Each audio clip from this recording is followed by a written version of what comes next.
सुप्रिया सुळेंच्या विजयामध्ये आमचा अदृश्य सहभाग होता। हर्षवर्धन पाटलांनी फुंकली तुतारी।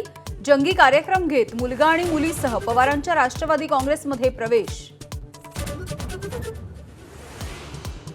इंदापूरचं शिवधनुष्य हर्षवर्धन पाटलांनी हाती घ्यावं। जयंत पाटील यांनी जाहीर केली इंदापूरमधून अप्रत्यक्ष उमेदवारी। महाविकास आघाडीचं जागा वाटप बाकी असल्यामुळे प्रत्यक्ष घोषणा टळली।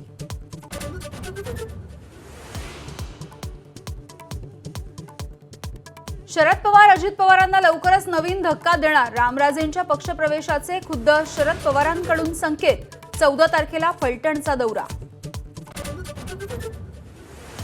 नवी दिल्लीमध्ये मुख्यमंत्री एकनाथ शिंदेंची केंद्रीय गृहमंत्री आणि अमित शहा यांच्यासोबत बैठक। तर मार्च 2026 पर्यंत नक्षलवाद्यांचा बिमोड करू, शहांचा निर्धार।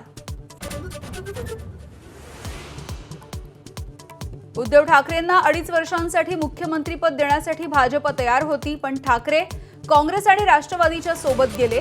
शिंदे सेनेच्या संजय शिरसाट यांचा गौप्यस्फोट।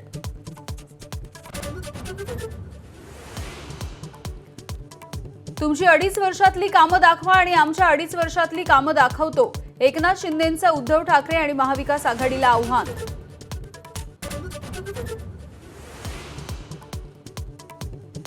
छत्रपती संभाजीनगरच्या बुद्ध लेण्यांच्या पायथ्याचं विहार आणि विपश्यना केंद्राला ठरवलं अतिक्रमित। नोटिशींच्या विरोधामध्ये आंबेडकरी अनुयायांचा महामोर्चा।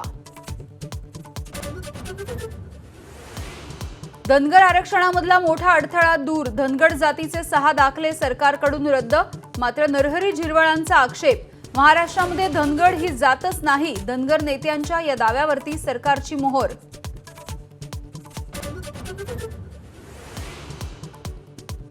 तासगावमध्ये आजी माजी खासदारांमध्ये खडाजंगी। रिंग रोडचं श्रेय घेण्यावरून विशाल पाटील आणि संजय काका पाटील आमने सामने। मंत्रालयामध्ये आंदोलन करणाऱ्या नरहरी झिरवाळ यांचा दिंडोरीमध्ये सत्कार। समारंभामध्ये झिरवाळांचा समाजरक्षक म्हणून गौरव। राज ठाकरे यांच्या हस्ते दिल्लीमध्ये होणाऱ्या अखिल भारतीय मराठी साहित्य संमेलनाच्या लोगोचं अनावरण। साहित्यिकांनी राजकारण्यांना खडे बोल सुनावण्याचं काम करावं अशी अपेक्षा केली व्यक्त। राहुल गांधी पुढच्या आठवड्यामध्ये पुन्हा एकदा महाराष्ट्राच्या दौऱ्यावर। अशोक चव्हाण यांच्या नांदेडमध्ये घेणार जाहीर सभा। दुसरी सभा चिमूरमध्ये। एबीपी माझा, उघडा डोळे बघा नीट।